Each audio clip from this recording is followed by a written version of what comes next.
మా అందరికి హ్యాపీ వినాయక చవితి మా. ఇంక వినాయక చవితి అని కావాల్సిన వస్తువులు వినాయకుడి బొమ్మ అన్ని పోయి తెచ్చుకునేసినాము. మొత్తం రెడీ చేసి నీట్ గా నైవేద్యం పెట్టి ఇంక కథ చదువుతున్నాము. కథ చదవాలి కదా వినాయక చవితి రోజు. ఇంక కథ చదివేది అయిపోయినాక ఇంక టెంకాయ కొట్టేసి హారతి ఇచ్చేసినాము.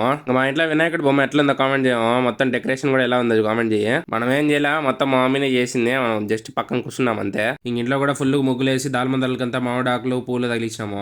హాల్ లోనే పెట్టేసినాము వినాయకుడిని టీవీ ఎదురుగా. సరే మా దేవుడు రూమ్ చూడు, మొత్తం దేవుడు రూమ్ లో కూడా నీట్ గా పూలు పెట్టి మొక్కునేసినాము.